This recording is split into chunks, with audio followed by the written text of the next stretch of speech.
Il y a 2 ans, j'ai enfin réalisé le rêve de toute une vie, ouvrir mon propre hôtel. Je me souviens encore du jour où j'ai reçu les clés de ce petit bâtiment au cœur de Bordeaux. C'était un mercredi matin, le ciel était d'un bleu limpide et l'air embaumait le pain frais de la boulangerie voisine. « Félicitations, monsieur Dupont », m'a dit le notaire en me serrant la main.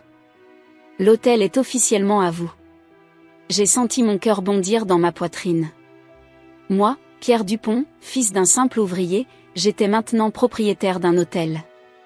Certes, ce n'était pas le Ritz, mais c'était le mien. Les premiers mois ont été un tourbillon d'activités. Il fallait tout rénover, embaucher du personnel, établir des partenariats avec des fournisseurs locaux. Je dormais à peine 4 heures par nuit, mais chaque matin, je me réveillais avec un sourire aux lèvres et une énergie renouvelée. « Pierre, tu devrais te reposer un peu », me disait souvent ma compagne, Sophie.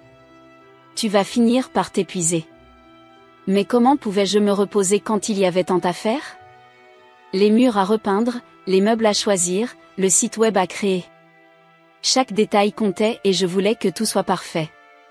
Enfin, le grand jour est arrivé. L'ouverture de l'Hôtel du Soleil. J'avais choisi ce nom en hommage à ma grand-mère qui disait toujours « Là où il y a du soleil, il y a de l'espoir ». Et de l'espoir, j'en avais à revendre. Les premiers clients sont arrivés, un couple de retraités anglais. Je les ai accueillis avec un mélange de fierté et d'appréhension. « Welcome to l'Hôtel du Soleil », ai-je dit dans mon meilleur anglais. « J'espère que vous apprécierez votre séjour. » À ma grande joie, ils ont adoré. Et ce n'était que le début. Peu à peu, le bouche à oreille a fait son effet. Les critiques en ligne étaient élogieuses, vantant le charme de l'hôtel, la qualité du service et l'atmosphère chaleureuse. Un soir, alors que je vérifiais les réservations pour la semaine suivante, Sophie est entrée dans mon bureau, un grand sourire aux lèvres. « Pierre, tu as vu ça ?» Elle m'a montré son téléphone. C'était une critique sur TripAdvisor. 5 étoiles. Le client écrivait « L'Hôtel du Soleil est une véritable pépite à Bordeaux. On s'y sent comme chez soi, mais en mieux. » J'ai senti une vague de fierté m'envahir. Tout ce travail, toutes ces nuits blanches, tous ces sacrifices. Ça en valait la peine. Les affaires marchaient bien, mieux que je ne l'aurais espéré. Bien sûr, il y avait des hauts et des bas. Des clients difficiles, des imprévus, des moments de stress intense. Mais dans l'ensemble, je me sentais bénie. Un jour, alors que je prenais mon café matinal dans le petit jardin de l'hôtel, j'ai entendu 2 clients discuter. « C'est incroyable comme cet endroit a changé », disait l'un d'eux. « Je venais ici quand j'étais enfant, c'était une vieille pension de famille un peu miteuse. Maintenant, c'est un petit bijou. » J'ai souri intérieurement. C'était exactement ce que je voulais entendre. Non seulement j'avais réalisé mon rêve, mais j'avais aussi contribué à embellir un petit coin de Bordeaux. Mais ce qui me rendait le plus heureux, c'était de voir la fierté dans les yeux de Sophie. Elle avait été là depuis le début, m'encourageant quand je doutais, me ramenant sur terre quand je m'emballais trop. Notre relation s'était renforcée à travers cette aventure. Un soir, alors que nous nous promenions le long de la Garonne, main dans la main, elle s'est tournée vers moi. « Tu sais, Pierre, je suis tellement fière de toi », a-t-elle dit. « Tu as transformé ton rêve en réalité. Et tu l'as fait avec tant d'intégrité et de passion. » J'ai serré sa main un peu plus fort. « Je n'aurais pas pu le faire sans toi, Sophie. Tu as été mon roc. » C'est à ce moment-là qu'elle m'a annoncé qu'elle voulait me présenter à sa famille. J'étais à la fois excité et nerveux. Sophie parlait peu de sa famille, je savais juste qu'ils vivaient dans le nord de la France et qu'ils étaient compliqués. « Ne t'inquiète pas », m'a-t-elle rassurée. « Ils vont t'adorer. » Comment pourrait-il ne pas aimer l'homme qui me rend si heureuse ? Les semaines suivantes ont été un tourbillon d'activités. Entre la gestion de l'hôtel et les préparatifs pour rencontrer la famille de Sophie, je ne voyais pas le temps passer. Mais j'étais heureux, vraiment heureux. Un matin, alors que je vérifiais les réservations pour le mois suivant, j'ai réalisé quelque chose, l'hôtel était complet pour les 3 prochains mois. Complet. Je n'en croyais pas mes yeux. J'ai appelé Sophie immédiatement. « Chérie, tu ne devineras jamais. »« Quoi ? Qu'est-ce qui se passe ? Elle semblait inquiète. L'hôtel est complet pour les 3 prochains mois. On a réussi, Sophie. On a vraiment réussi. Je l'ai entendu pousser un cri de joie à l'autre bout du fil. Oh Pierre, c'est merveilleux. Je savais que tu y arriverais. On doit fêter ça. Ce soir-là, nous avons ouvert une bouteille de champagne sur la terrasse de l'hôtel. Les étoiles brillaient au-dessus de nous et la ville bourdonnait doucement en contrebas. J'ai levé mon verre. À l'hôtel du soleil, ai-je dit. Et à nous. Sophie a souri, ses yeux brillants dans la lumière tamisée. À nous, a-t-elle répété. Et à l'avenir. À ce moment-là, je ne savais pas encore à quel point cet avenir allait être mouvementé. Je ne savais pas que la rencontre avec la famille de Sophie allait tout changer. Mais pour l'instant, j'étais simplement heureux, reconnaissant, et plein d'espoir pour l'avenir. Les jours qui ont suivi ont été remplis de petits moments de bonheur. Le sourire d'un client satisfait, un commentaire élogieux sur les réseaux sociaux, la fierté dans les yeux de mon équipe quand nous avons reçu une mention dans un guide touristique local. Chaque matin, je me réveillais avec un sentiment de gratitude. J'avais réalisé mon rêve, j'avais une femme merveilleuse à mes côtés, et l'avenir semblait prometteur. Peu savais-je que cette période de bonheur allait bientôt être mise à l'épreuve d'une manière que je n'aurais jamais pu imaginer. C'était un mardi après-midi comme les autres à l'Hôtel du Soleil. Le soleil de Bordeaux inondait le hall d'entrée, créant des motifs dorés sur le parquet fraîchement ciré. J'étais à la réception, vérifiant les derniers détails pour l'arrivée d'un groupe de touristes italiens, quand le téléphone a sonné. Hôtel du Soleil, Pierre Dupont à l'appareil. Comment puis-je vous aider, ai-je répondu machinalement. Pierre ? C'est Martine, la mère de Sophie, a retenti une voix autoritaire à l'autre bout du fil. Mon cœur a fait un bond. C'était la première fois que la mère de Sophie m'appelait directement. Nous ne nous étions jamais rencontrés, mais Sophie m'avait suffisamment parlé d'elle pour que je sache que cette femme était, disons, une force de la nature. Bonjour, Madame Leclerc, ai-je répondu, essayant de garder un ton cordial malgré ma nervosité soudaine. Comment allez-vous ? Pas de temps pour les politesses, Pierre, a-t-elle coupé sèchement. J'ai besoin que vous me fassiez une réservation gratuite pour 15 personnes le week-end prochain. J'ai cru avoir mal entendu. 15 personnes ? Gratuitement ? Et pour le week-end prochain, qui était l'un des plus chargés de la saison ? Je vous demande pardon, ai-je bégayé, pris au dépourvu.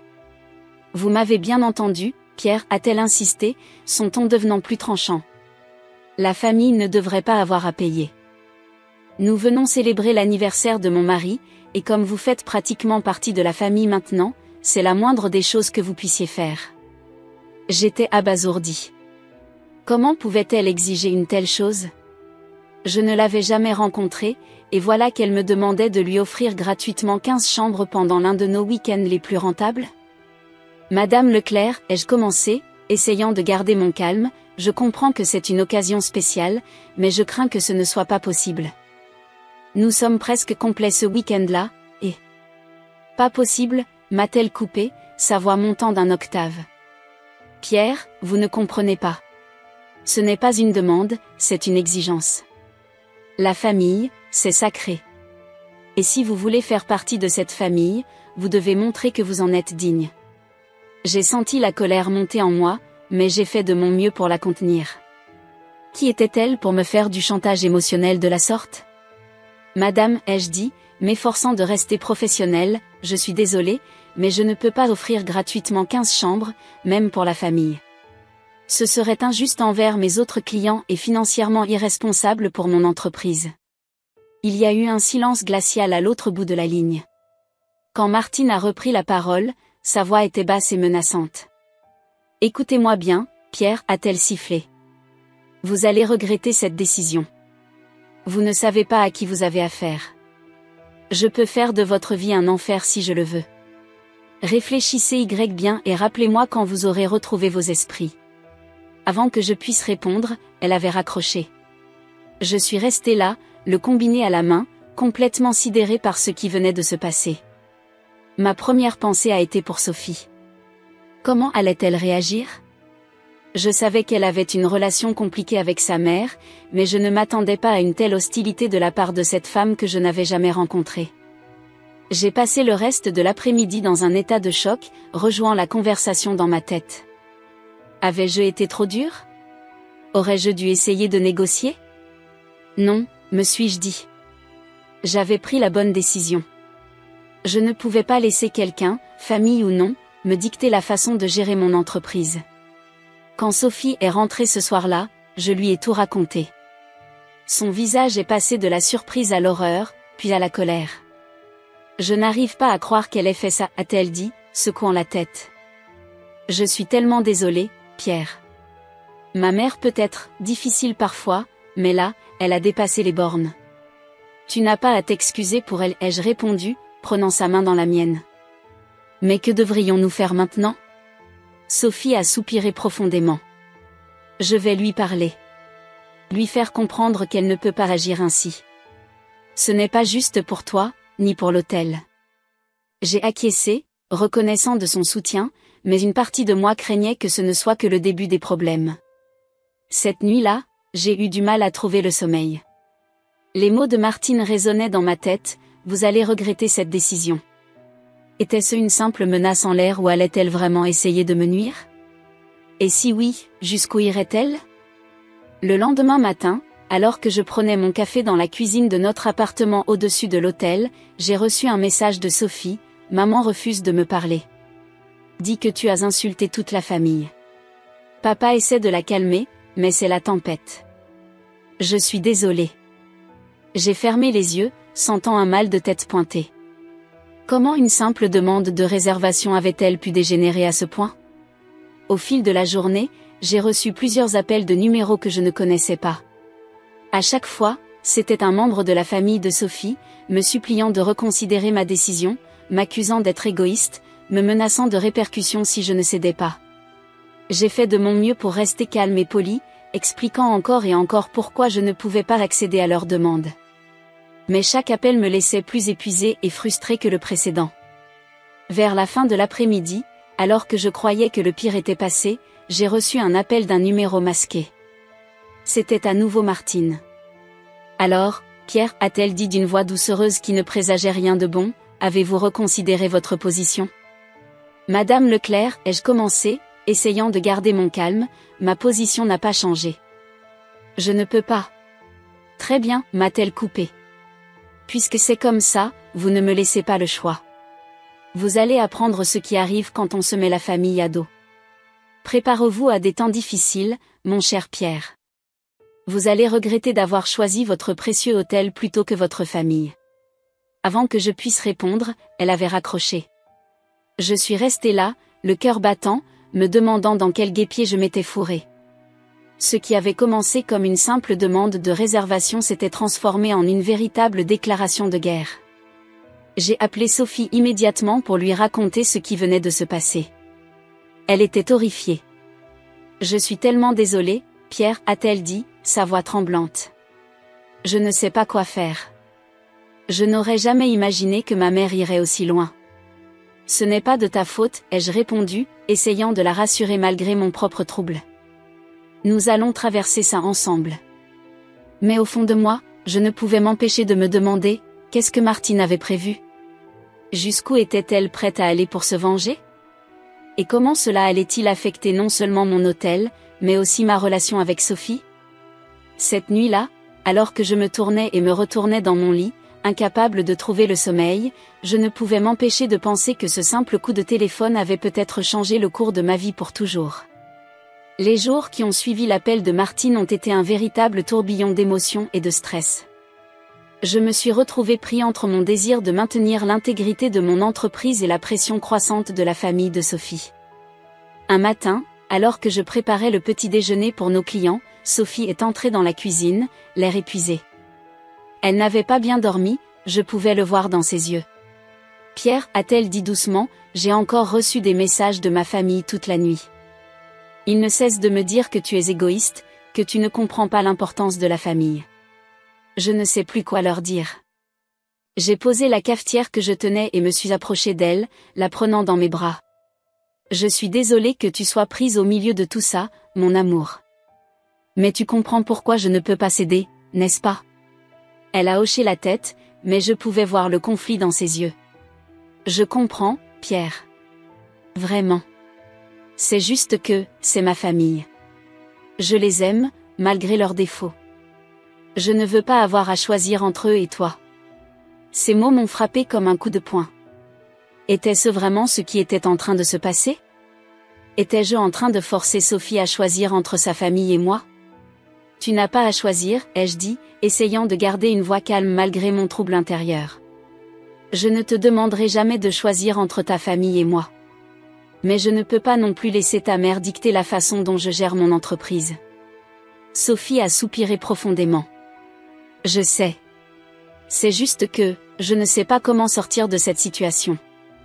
Nous sommes restés là, enlacés en silence pendant un moment, chacun perdu dans ses pensées. Le bruit des clients commençant à arriver pour le petit déjeuner nous a finalement tirés de notre torpeur. Je dois y aller, a dit Sophie en se dégageant doucement. J'ai une réunion importante ce matin. On en reparle ce soir? J'ai acquiescé, lui donnant un rapide baiser avant qu'elle ne parte. Une fois seule, j'ai pris une profonde inspiration, essayant de me recentrer sur mon travail. Mais les mots de Sophie résonnaient dans ma tête, je ne veux pas avoir à choisir entre eux et toi. La journée a été un flou d'activités, entre les clients à satisfaire, les réservations à gérer et les 1001 tâches quotidiennes d'un gérant d'hôtel. Mais à chaque instant de calme, mon esprit revenait à notre dilemme.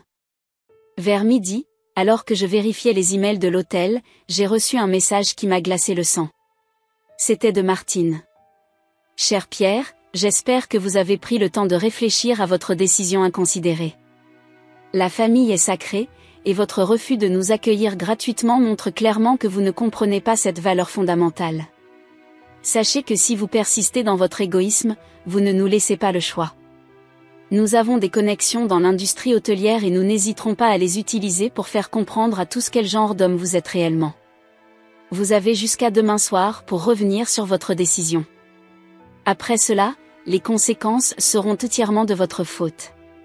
Cordialement, Martine Leclerc. J'ai dû relire le message plusieurs fois pour vraiment assimiler ce qu'il disait. Était-ce vraiment en train d'arriver?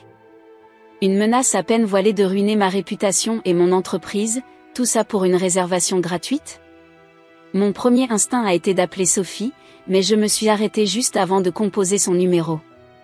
Elle était déjà tellement stressée par la situation, je ne voulais pas ajouter à son fardeau. De plus, une partie de moi craignait sa réaction. Et si elle pensait que je devrais simplement céder pour avoir la paix?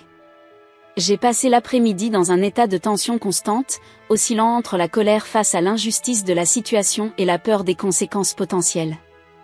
Chaque fois que la porte de l'hôtel s'ouvrait, je sursautais, à moitié convaincue que c'était Martine qui venait me confronter en personne. Quand Sophie est rentrée ce soir-là, elle a immédiatement su que quelque chose n'allait pas. « Pierre? Qu'est-ce qui se passe ?» a-t-elle demandé, l'inquiétude visible sur son visage. J'ai hésité un moment, puis j'ai décidé qu'elle méritait de savoir la vérité. Je lui ai montré l'email de sa mère. Sophie l'a lu en silence, son visage passant de la surprise à l'horreur, puis à la colère. « Je n'arrive pas à y croire », a-t-elle murmuré. « Comment peut-elle faire ça? Comment peut-elle menacer l'homme que j'aime de cette façon? Je suis désolée, ai-je dit, ne sachant pas quoi dire d'autre. Je ne voulais pas t'impliquer davantage, mais je pensais que tu devais savoir. Sophie a secoué la tête, les larmes aux yeux. Non, c'est moi qui suis désolée. Je n'aurais jamais dû laisser les choses aller aussi loin. J'aurais dû mettre les choses au clair avec ma mère dès le début. Elle s'est tournée vers moi, prenant mes mains dans les siennes. Pierre, je t'aime. Et je soutiens ta décision. Ce que ma mère fait est inexcusable. Je vais lui parler, lui faire comprendre qu'elle doit arrêter ça immédiatement. J'ai senti un énorme poids se lever de mes épaules. Savoir que Sophie était de mon côté, qu'elle comprenait, signifiait tout pour moi. Mais une partie de moi ne pouvait s'empêcher de s'inquiéter des conséquences. Et si elle ne t'écoute pas, ai-je demandé doucement. Et si elle met ses menaces à exécution? Sophie a pris une profonde inspiration. Alors nous ferons face ensemble. Je ne laisserai pas ma famille détruire ce que nous avons construit, Pierre. Nous trouverons une solution. Nous avons passé le reste de la soirée à discuter de nos options, à élaborer des plans pour faire face à différents scénarios. À un moment donné, Sophie a même suggéré que nous cédions à la demande de sa mère, juste pour avoir la paix. Non, ai-je dit fermement. Si nous cédons maintenant, cela ne fera qu'empirer les choses à long terme. Nous devons tenir bon. Sophie a acquiescé, bien que je puisse voir l'inquiétude dans ses yeux. Tu as raison. Nous ne pouvons pas laisser ma mère nous dicter notre façon de vivre ou de gérer l'hôtel. Cette nuit-là, alors que nous étions allongés dans notre lit, incapables de dormir, j'ai réalisé à quel point cette situation avait renforcé notre lien. Malgré le stress et l'incertitude, nous étions unis, prêts à affronter ensemble ce qui allait venir. Mais alors que le sommeil me gagnait enfin, je ne pouvais m'empêcher de me demander, à quel prix? Quelles seraient les conséquences de notre résistance? Et surtout, notre amour serait-il assez fort pour survivre à la tempête qui s'annonçait? Les jours qui ont suivi mon refus catégorique face à la demande de Martine ont été comme une descente aux enfers. Ce qui avait commencé comme une simple demande de réservation s'était transformé en un cauchemar qui menaçait de détruire tout ce que j'avais construit. Le premier signe que quelque chose n'allait pas est venu sous la forme d'une série d'annulations de réservations. Au début, je pensais que c'était une coïncidence. Après tout, les annulations font partie du quotidien dans l'hôtellerie. Mais quand j'ai commencé à recevoir des appels de clients me demandant si les rumeurs étaient vraies, j'ai compris que quelque chose de plus sinistre était à l'œuvre.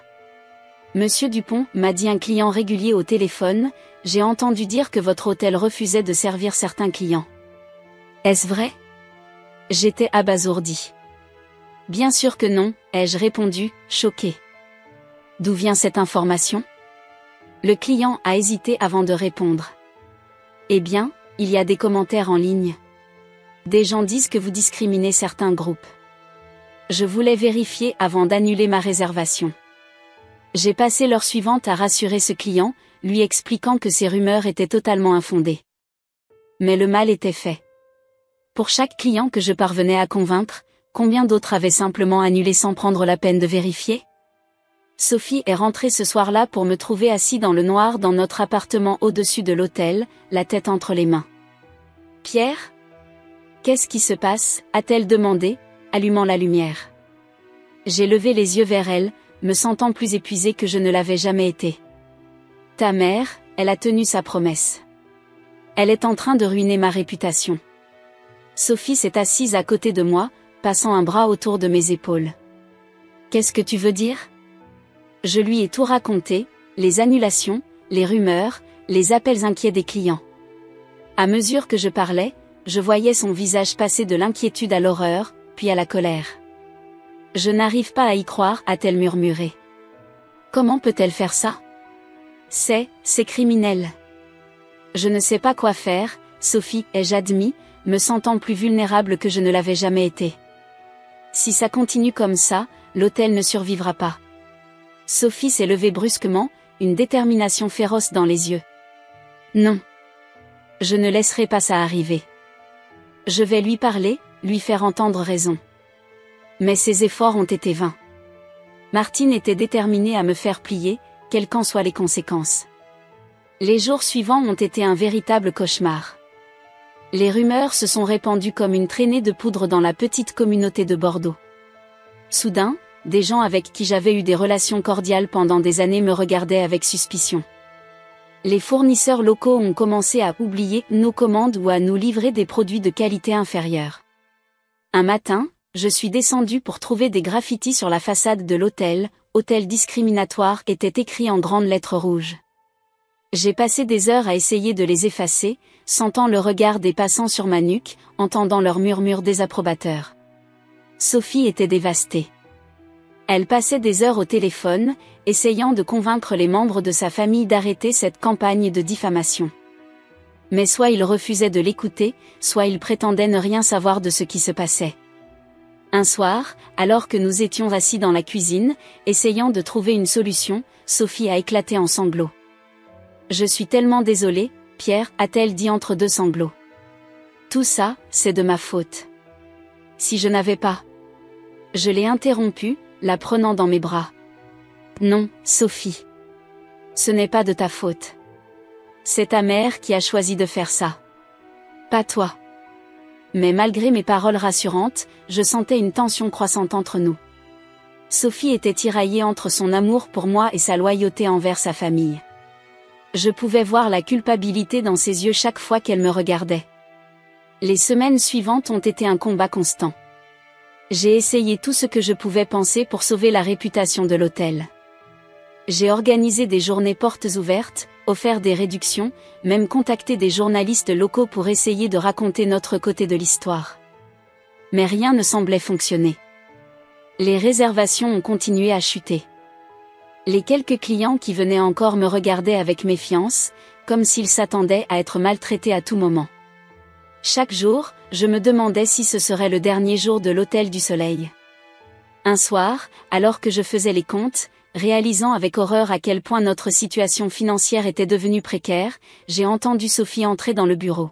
« Pierre, a-t-elle dit doucement, nous devons parler. » J'ai levé les yeux, sentant mon cœur se serrer à la vue de son expression. Elle avait l'air résignée. « Je pense que nous devrions peut-être envisager de céder à la demande de ma mère, a-t-elle dit, les mots semblant lui coûter un effort immense. Je sais que ce n'est pas juste, mais peut-être que c'est le seul moyen de sauver l'hôtel. J'ai senti une vague de colère monter en moi. Pas contre Sophie, mais contre la situation dans laquelle nous nous trouvions. Comment en étions-nous arrivés là? Comment une simple demande de réservation avait-elle pu détruire tout ce que nous avions construit? Non, ai-je dit, ma voix plus ferme que je ne m'y attendais. Si nous cédons maintenant, ça ne s'arrêtera jamais. Ta mère saura qu'elle peut obtenir tout ce qu'elle veut en nous menaçant. Nous devons trouver un autre moyen. Sophie a hoché la tête lentement, mais je pouvais voir le doute dans ses yeux. Et si nous ne trouvons pas? Je n'avais pas de réponse à cette question. Pour la première fois depuis que j'avais ouvert l'hôtel, je me sentais vraiment perdue. Le rêve que j'avais poursuivi pendant si longtemps semblait s'effriter entre mes doigts, et je ne savais pas comment l'arrêter. Cette nuit-là, allongée dans notre lit, incapable de dormir, j'ai réalisé que le problème était bien plus grand que l'hôtel. C'était notre relation, notre avenir ensemble qui était en jeu. Et pour la première fois, j'ai commencé à me demander si notre amour serait assez fort pour survivre à cette tempête. Face à la situation désastreuse dans laquelle nous nous trouvions, j'ai réalisé que je ne pouvais pas rester passif. Il fallait que je comprenne exactement ce qui se passait et pourquoi la famille de Sophie agissait de manière si vindicative. J'ai donc décidé de mener ma propre enquête discrète sur l'histoire de la famille Leclerc. Un matin, alors que Sophie était partie travailler, j'ai commencé mes recherches. J'ai d'abord fouillé dans les archives en ligne de la ville natale des Leclerc, espérant trouver des informations sur leurs antécédents.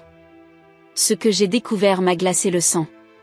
La famille Leclerc avait une longue histoire de comportement manipulateur et d'exploitation financière. Il y avait des rapports de procès civils, des plaintes déposées par d'anciens associés, et même quelques articles de journaux locaux parlant de pratiques commerciales douteuses. L'un des articles en particulier a attiré mon attention. Il parlait d'un petit hôtel familial qui avait fait faillite après avoir été impliqué dans des affaires avec les Leclerc.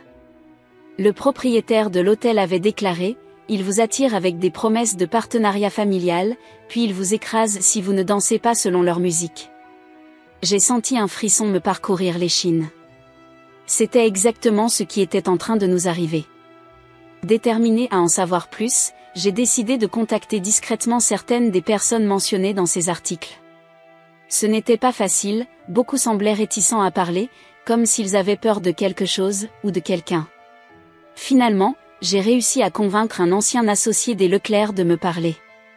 Nous nous sommes rencontrés dans un petit café discret à l'extérieur de la ville. L'homme, que je vais appeler Jean pour protéger son identité, était visiblement nerveux. Il regardait constamment par-dessus son épaule, comme s'il s'attendait à voir quelqu'un surgir à tout moment. « Vous ne savez pas dans quoi vous vous êtes embarqué » m'a-t-il dit à voix basse. Les Leclerc, ils ne sont pas comme les autres familles. Ils considèrent que tout leur est dû, et ils n'hésitent pas à écraser quiconque se met en travers de leur chemin. Jean m'a raconté comment il avait été ruiné après avoir refusé de céder aux exigences de Martine Leclerc. Elle voulait que je lui cède une partie de mon entreprise, gratuitement bien sûr. Quand j'ai refusé, elle a lancé une campagne de diffamation contre moi. En quelques mois, j'ai tout perdu. Ces mots résonnaient douloureusement avec ma propre expérience. Je lui ai demandé s'il y avait un moyen de les arrêter. Jean a secoué la tête tristement. Beaucoup ont essayé. Mais ils ont des connexions partout. Des amis haut placés. Et ils n'ont aucun scrupule à utiliser ces connexions pour obtenir ce qu'ils veulent. Je suis rentrée chez moi ce soir-là, l'esprit tournoyant avec toutes ces nouvelles informations. Comment allais-je dire à Sophie que sa famille avait une longue histoire d'exploitation et de manipulation? Quand elle est rentrée, elle a immédiatement su que quelque chose n'allait pas. Pierre? Qu'est-ce qui se passe? J'ai pris une profonde inspiration. Sophie, il faut qu'on parle. J'ai fait des recherches sur ta famille. Son visage s'est assombri. Qu'est-ce que tu veux dire? Lentement, prudemment, je lui ai tout raconté. Les articles, les procès, ma rencontre avec Jean. À mesure que je parlais, je voyais son visage passer de la confusion à l'incrédulité, puis à l'horreur. Non, a-t-elle murmuré. Ce n'est pas possible. Ma famille, il ne ferait jamais ça. Sophie, ai-je dit doucement, je sais que c'est dur à entendre, mais regarde ce qui nous arrive. C'est exactement le même schéma. Elle s'est effondrée sur le canapé, les larmes aux yeux. Je ne sais pas quoi dire. Je savais que ma famille pouvait être difficile, mais ça, c'est monstrueux. J'ai passé le reste de la soirée à la réconforter, à lui assurer que rien de tout cela n'était de sa faute. Mais je pouvais voir qu'elle était profondément ébranlée. Les jours suivants ont été tendus. Sophie oscillait entre le déni et la colère. Elle a essayé de confronter sa mère, mais Martine a nié en bloc toutes les accusations, accusant Sophie d'être manipulée par cet hôtelier cupide. Mais plus nous creusions, plus nous trouvions de preuves du comportement toxique de la famille Leclerc. Des anciens employés qui avaient été licenciés pour avoir refusé de participer à des pratiques douteuses. Des partenaires commerciaux qui avaient été ruinés après avoir osé s'opposer au Leclerc. C'était un véritable réseau d'intimidation et de manipulation. Un soir, alors que nous étions assis dans notre cuisine, essayant de digérer toutes ces informations, Sophie m'a regardée avec des yeux remplis de détermination. « Pierre, a-t-elle dit, je suis désolée. J'aurais dû voir tout ça plus tôt. Mais maintenant que nous savons, nous devons faire quelque chose. Nous ne pouvons pas les laisser continuer à détruire des vies comme ça. » J'ai pris sa main dans la mienne. « Tu es sûre? C'est ta famille, après tout. » Elle a secoué la tête. Non. Une vraie famille ne ferait pas ça. Une vraie famille ne détruirait pas le bonheur de leur fille par pure avidité. Nous devons les arrêter. C'était un tournant. Nous n'étions plus seulement en train de nous défendre. Nous allions passer à l'offensive. Mais comment? Comment pouvions-nous lutter contre une famille qui semblait avoir tant de pouvoir et d'influence? La réponse est venue de manière inattendue. Parmi les documents que nous avions découverts, il y avait des allusions à des pratiques financières douteuses. Si nous pouvions prouver que les Leclerc se livraient à des activités illégales, peut-être pourrions-nous enfin les arrêter. Mais cela signifiait s'engager dans une bataille encore plus dangereuse. Étions-nous prêts à risquer tout ce que nous avions pour la justice?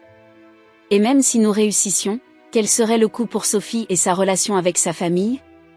Alors que nous nous préparions à plonger plus profondément dans cette enquête, je ne pouvais m'empêcher de me demander si nous n'étions pas en train d'ouvrir une boîte de Pandore. Mais une chose était claire, il n'y avait plus de retour en arrière possible.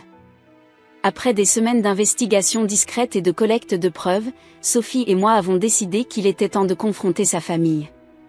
Nous avions rassemblé suffisamment d'informations pour prouver leurs pratiques douteuses et leur comportement manipulateur. Le moment était venu de mettre fin à cette situation une fois pour toutes. Nous avons choisi un dimanche, jour traditionnel du repas de famille chez les Leclerc. Sophie a appelé sa mère pour lui dire que nous viendrions, sans mentionner nos véritables intentions.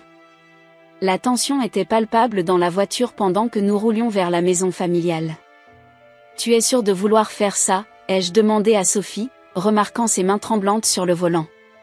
Elle a hoché la tête, les yeux fixés sur la route. Oui. Ça doit s'arrêter, Pierre. Nous ne pouvons pas les laisser continuer à faire du mal aux gens comme ça. Quand nous sommes arrivés, toute la famille était là, Martine, le père de Sophie, ses frères et sœurs, et même quelques cousins. L'atmosphère était étrangement joviale, comme si les dernières semaines de conflit n'avaient jamais eu lieu.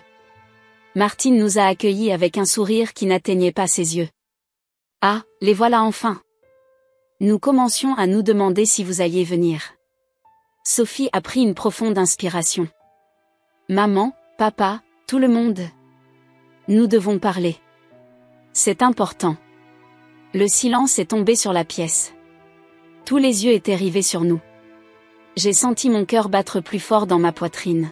« De quoi s'agit-il, ma chérie ?» a demandé le père de Sophie, l'inquiétude perceptible dans sa voix. Sophie a sorti le dossier que nous avions préparé. « Nous savons tout. Les entreprises que vous avez ruinées, les vies que vous avez détruites. Nous avons des preuves de tout. » Le visage de Martine s'est durci. « De quoi parles-tu, Sophie ?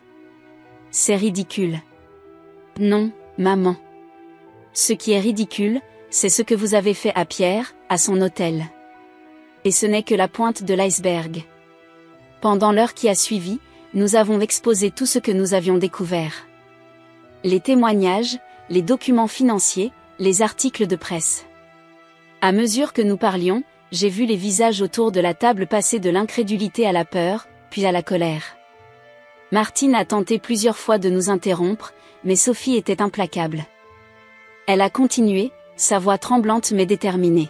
« Comment avez-vous pu faire ça ?» a-t-elle finalement demandé, les larmes aux yeux. « Comment avez-vous pu me mentir pendant toutes ces années ?» Le silence qui a suivi était assourdissant. Puis, de manière inattendue, le père de Sophie a pris la parole. « C'est vrai » a-t-il dit doucement. « Tout est vrai. » Martine s'est tournée vers lui, furieuse. « Jacques. Tais-toi. » Mais Jacques a secoué la tête. « Non, Martine. Ça suffit. Nous avons fait trop de mal. Il est temps d'arrêter. » Ce qui a suivi a été une confession bouleversante. Jacques a expliqué comment, au fil des années, ce qui avait commencé comme de simples arrangements commerciaux s'était transformé en un réseau d'exploitation et de manipulation. Comment Martine était devenue de plus en plus avide et impitoyable. « Je suis désolé » a-t-il dit à Sophie, les larmes coulant sur son visage. « J'aurais dû t'en parler il y a longtemps. J'aurais dû arrêter ça. » Martine, voyant qu'elle perdait le contrôle de la situation, est passée à l'offensive. « Et alors ? Oui, nous avons fait ce qu'il fallait pour réussir. Pour donner à cette famille tout ce qu'elle méritait. Vous devriez nous remercier. » Sophie s'est levée, tremblante de colère. « Vous remercier ? Pourquoi ? Pour avoir menti ? Pour avoir blessé des gens innocents ? Pour avoir essayé de détruire l'homme que j'aime ? » Le reste de la famille regardait, choqué. Certains semblaient horrifiés par les révélations, d'autres semblaient déjà chercher un moyen de se distancer de tout ça. « Qu'est-ce que tu veux, Sophie ?» a finalement demandé Martine, sa voix froide et calculatrice. « Je veux que ça s'arrête » a répondu Sophie. « Tout de suite. Vous allez réparer les torts que vous avez causés. Vous allez présenter des excuses publiques à Pierre et faire tout ce qu'il faut pour restaurer la réputation de son hôtel. » Martine a ricané. « Et si nous refusons ? » J'ai pris la parole pour la première fois. Alors nous n'aurons pas d'autre choix que de remettre toutes ces preuves aux autorités. Le silence est retombé sur la pièce. Pendant un long moment, personne n'a bougé. Puis, lentement, Jacques s'est levé. « Non » a-t-il dit. « Nous n'attendrons pas que vous nous y forciez. Nous allons le faire parce que c'est la bonne chose à faire. » Il s'est tourné vers moi. « Pierre, je suis profondément désolé pour tout le mal que nous vous avons causé. À vous et à tous les autres. Nous allons faire tout ce qui est en notre pouvoir pour réparer nos torts. » Martine a regardé son mari avec incrédulité.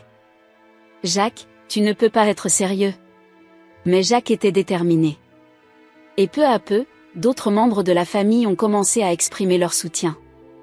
La façade d'unité familiale s'effritait, révélant les fissures et les doutes qui avaient toujours été là. Alors que nous quittions la maison ce soir-là, Sophie et moi étions épuisés mais soulagés. Nous savions que ce n'était que le début d'un long processus de guérison et de réparation, mais pour la première fois depuis des semaines, nous avions de l'espoir. Dans la voiture, sur le chemin du retour, Sophie a pris ma main. « Merci », a-t-elle dit doucement. « Merci d'avoir été fort quand je ne pouvais pas l'être. » J'ai serré sa main en retour. « Nous sommes une équipe, Sophie. Nous traverserons ça ensemble. » Alors que nous roulions vers notre hôtel, vers notre maison, je savais que rien ne serait plus jamais comme avant. Mais peut-être, juste peut-être, ce serait pour le mieux. Les mois qui ont suivi la confrontation avec la famille Leclerc ont été une période de profonde réflexion et de changement pour Sophie et moi. Le chemin vers la guérison et la reconstruction n'a pas été facile, mais chaque jour nous a rapprochés d'une nouvelle normalité. Le premier changement notable a été la transformation de l'atmosphère à l'Hôtel du Soleil. Conformément à leurs promesses, les Leclerc ont fait une déclaration publique, reconnaissant leurs torts et présentant des excuses sincères pour la campagne de diffamation qu'ils avaient menée contre nous. Cette déclaration, publiée dans les journaux locaux et partagée sur les réseaux sociaux, a eu un impact immédiat. Les clients qui nous avaient abandonnés ont commencé à revenir, d'abord timidement, puis en nombre croissant. Les fournisseurs locaux qui avaient été intimidés pour nous boycotter ont repris contact, désireux de rétablir nos relations commerciales. Petit à petit, l'Hôtel du Soleil a retrouvé sa réputation d'établissement accueillant et chaleureux. Un matin, alors que je servais le petit déjeuner à un groupe de touristes, l'un d'eux m'a interpellé. « Monsieur Dupont, a-t-il dit, je voulais vous dire que nous avons choisi votre hôtel spécifiquement à cause de la façon dont vous avez géré cette situation difficile. Votre intégrité est admirable. » Ces mots m'ont profondément touchée. Ils m'ont rappelé pourquoi j'avais tenu bon face à l'adversité, pourquoi je n'avais pas cédé aux exigences injustes de Martine. L'intégrité, c'était tout ce que j'avais, et c'était ce qui, finalement, nous avait sauvés. Du côté personnel, les choses étaient plus compliquées. Sophie luttait avec les séquelles émotionnelles de la trahison de sa famille. Il y avait des jours où elle oscillait entre la colère et la tristesse, se demandant comment elle avait pu être aveugle pendant si longtemps aux actions de sa famille. Un soir, alors que nous étions assis sur la terrasse de notre appartement, regardant le soleil se coucher sur Bordeaux, Sophie m'a confié ses pensées. « Tu sais, Pierre, a-t-elle dit doucement, je me demande parfois si j'aurais dû voir les signes plus tôt. Si j'aurais dû savoir ce que ma famille faisait. » J'ai pris sa main dans la mienne. « Sophie, tu ne peux pas te blâmer pour les actions des autres. Tu as agi avec courage et intégrité quand tu as découvert la vérité. C'est ce qui compte. » Elle a hoché la tête, les larmes aux yeux. « Je sais. C'est juste, difficile parfois. Mais je suis reconnaissante de t'avoir à mes côtés. » Ces moments de vulnérabilité partagée ont renforcé notre lien.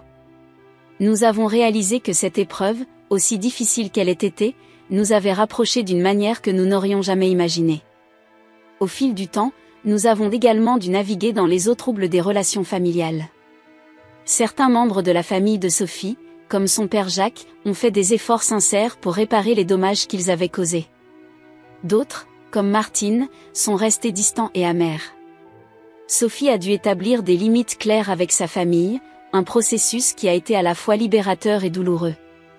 Elle a choisi de maintenir des relations avec ceux qui montraient un véritable remords et un désir de changement, tout en prenant ses distances avec ceux qui refusaient de reconnaître leurs torts. Un jour, environ 6 mois après la confrontation, Jacques est venu nous rendre visite à l'hôtel.